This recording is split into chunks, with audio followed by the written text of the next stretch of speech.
Welcome back to our midweek session. Today we start with the salutations. Purnamada Purnamidam Purnat Purnamudachyate Purnasya Purnamadaya Purnameva Vashishyate. पूर्ण से ही पूर्ण का जन्म होता है. पूर्ण से ही पूर्ण is taken away, and yet the Purna does not get diminished. Purna, the complete, remains the same complete. This is who the Vedanta is telling you and me. The completeness, the fullness, this universe is one complete. From this Brahman is this complete. Universe is a tiny thing in the Brahman. And the Brahman is Purna. From Purna takes birth the Purna. And when you take Purna away from Purna, when you take away something from somewhere, something diminishes, no? If I take away from right pocket 100 rupees to the left, right pocket should be less by 100. But in Brahman it remains the same. And this is the powerful message of the Vedanta. In our journey for the Vedanta, I want you all to recollect, what is that knowledge, which is that wisdom, which you do not know, and which is that wisdom which cannot be known, which you do not know, and which cannot be known. That means what? It is nothing? No. Think about it. Reflect on our earlier sessions. What is it that is not known to us, is unknown to us, but it will not stay unknown to us either? That is, it cannot be known either. It is not that too. It is not known. It is not cannot be known. It is not known. It is cannot be known. What is that? I hope you're getting it. It is our own self. Ourself. We don't know about ourselves. So with the blessings of our Gurudev, Divine Mother, Jagat Janani, Maha Avatar Babaji, and the gods and gurus, we start off the journey in which there are very simple criteria required. The first is what you hear, what you read. You should be able to repeat it. You may not understand it. You may not believe it. The first criteria is you should be able to repeat it. Just repeat it. The second criteria is not just repeating, but understanding what you've repeated. You don't have to believe. You don't have to say, I understand it, I made my own. You should be able to repeat, you should be able to understand. And third is very simple, 3 law. This is the essence of Vedanta. And the third is, you should have respect, Shraddha. Remember Shata Sampattis? Viveka Vairaga, Shamadama Uparati Titiksha Samadhana, Shraddha Mumukshatta Mumukshatta. That Shraddha should be there for you to say, I don't understand what this maths teacher is teaching, or the professor in Germany or calculus is teaching. I don't understand it. But I know there must be something. There must be something in the book, something in his knowledge. I do not know it, but I will work at it and I'll get it. With these 3 principles, keeping in mind in our journey of being where we are and how we are going about, you have to have 4 additional qualifications, and in which the number 1, only 1 alone is the most important, and that is what? The seer and the seen are different. Seer and the seen are different. anything that we see, anything that we experience is an object. What is the definition of experience? Object, anything, object and consciousness. Without the consciousness, I cannot experience anything in the world. Remember, if I'm unconscious and coma, world vanishes for me. So seer and the seen are different. The eye is seeing. I can see the microphone. Microphone and the eye are different. Yes, I can see my hand. My hand, my eye are different. What's so difficult about it? Notice none of them, they say you have to believe in it because priest has said so, head priest has said so, rishi has said so, or mullah mukabar has said so. No, just say, be practical. Is it so or not? What you see and you are different. And have you noticed something? Beautiful analogy to the Vedantic understanding. All of you are very advanced Vedantists now. Have you noticed? The eye is not separate from seeing. But have you noticed you cannot see your own eye? You can see the reflection of eye. You can see the picture of an eye. But you cannot see your own eye. So seer and the seen are different. Now come in a very simple understanding. The seer is one. Eye is meaning both vision, but vision is one. I don't have double vision or telescopic vision and wide angle vision.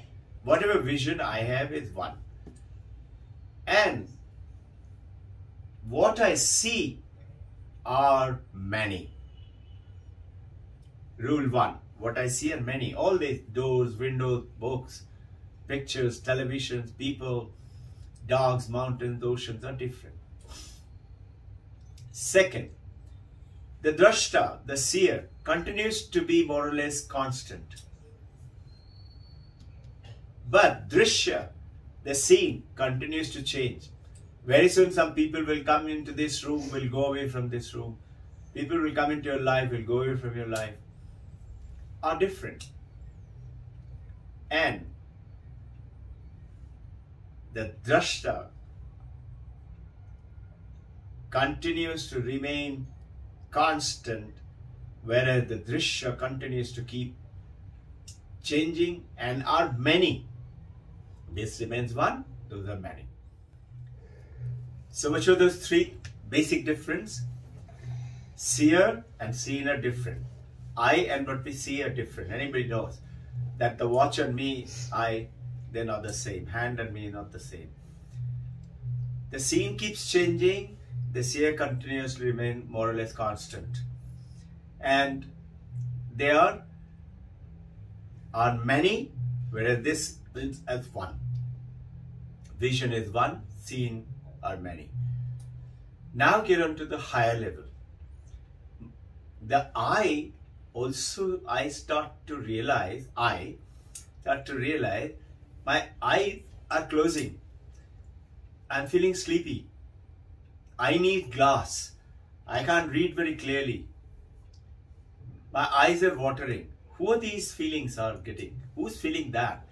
So, ancient rishis are saying, this is because of the mind. The mind sees the eye. Now the eye has become the drishya and mind has become the drashta. Earlier, eye was the drashta, seer, and objects outside were seen or drishya. Now eye has become the drishya, mind has become the drashta. And the various conditions of the eye are continuously, the various visions which are changing continuously in the eye, the conditions of the eye keeps on changing, and the visions which are seen are many, mind becomes more or less one. Same three differences. And now get up to even higher level. Now that the fun begins. I start to realize that I am happy, I am angry, I am upset. I have desires, I have cravings. I would like this, I would not like that. I want to. Who are these? This is the mind. So anger, jealousy, greed, suffering, sickness, viveka, vairagya, these all conditions are coming up into the mind. Who is witnessing that?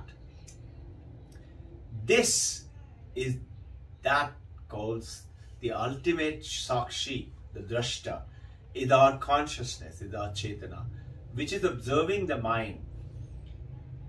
And the mind is also in many conditions of the mind, but consciousness, Chit, remains one, constant, never changing, and witnesses all the conditions. Mind and consciousness is a different, clause 1. Mind is a different kind of status, consciousness is one, and mind condition keeps changing, consciousness remains, Chetana remains one, constant. This is that first sentence which I used, which is that which can never be known and which is not unknown either, and that is ourself. And you say, suppose you say, no, I know about ourself. No, what you know about yourself is what your passport shows or the driving license shows. It's your name and form and dimensions and age and color and the country. That's it. But the true I is not known to us. But can it be unknown? No. And this is called Mukti, in which, what do we have to do? There are very simple application of this law comes in straight away. There is one businessman from North Delhi, went down to Himalayas. You know, whenever in any parts of the country, our country, India, whenever we have trouble, and anywhere in the world, we go to a wise person. And generally in India, we try to go to a great monk or a guru. And the higher they live, the better they are. And if it is snow-clad and with no clothes at all, they're even higher. So this businessman goes down and says, Maharaj, I'm very sad. I just cannot tolerate this samsara anymore. I need freedom from this suffering. The Maharaj asks him, can you experience your suffering? He said, yes, of course I can. That's why I'm telling you. He said, if you can experience your suffering, then you are not the sufferer. You are experiencing the sufferer's pain. You are different. You go with this thought, work on it for the tomorrow whole day and come back to me. Next day he comes back and he said, yes, Maharaj, your principle was very nice. I can realize now that whatever the pain is on that body or the mind, but I am separate. I am feeling quite cool, though pain is there, suffering is there, but I find something is different and it is lesser now. And I can realize if I practice it, it will be more. Now I am feeling much more calmer and quieter and peaceful and happier. Maharaj immediately came down like a ton of bricks and said, no, you are not the one who is peaceful. You are experiencing the peaceful mind. See the difference? So now how do you do this? Very simple. We'll deal with it more on Sunday. Remember, recollect the story of the monkey and the fruited jar. The poor farmer, single person, is to leave home, go for farming, and a monkey in the tree is to wait and would come down and put his hand into all his fruits and vegetables and eat them up. And he wanted to somehow catch the rascal and he couldn't, tried all his best. He went to one of the monk. Monk told him, you get a big jar with a thin neck, so that you have to put it very difficultly. One by one fruit you can put it inside. He said, that's all. He said, that's all. Don't have to lock it. He said, no. A jar should be heavy. Monkey should not be able to carry it. He said, okay. They brought a jar and it was a glass jar, very heavy jar. Farmer went. Maharaj is set, so he was peaceful. Monkey came. Monkey saw the bananas inside one by one, put He put his hand, he held the banana and tried to pull out the fist. But his fist is holding the banana and it is like a fist. It will not come out. The greed of the monkey holding the banana and just trying his best, a too heavy jar, can't even run away with it. And he's screaming. The farmers come back and he's caning him. This is called suffering is beginning for the monkey. But the monkey will not let go of that banana. The greed is holding on to it. All he has to do is just think, let go the banana, take his hand out and run. Monkey won't let go. If the monkey understand this principle for today, think about it, reflect on it, ask me any questions if you like on Sunday. If the monkey, M-O-N-K-E-Y, had let go the banana, the E-Y, the tail will drop off and he'll become a monk. It's very nice with the Vedantic story, you know. All the monkeys like you and me have to do is let go of our desires and cravings and I want this and I want that, and the sufferings will go away. Samsara will drop away. This is where the Maharaj from Himalaya says, Shant man mein bhala sansar kisne dekha hai. So, you and I need to let go that to understand the supreme, the bliss. Reflect on it. I wish you good preparation for Sunday. Om Purnamada Purnamidam Purnat Purnamudachyate Purnasya Purnamadaya Purnameva Vashishyate. Om Shanti Shanti Shanti. Jai Guru.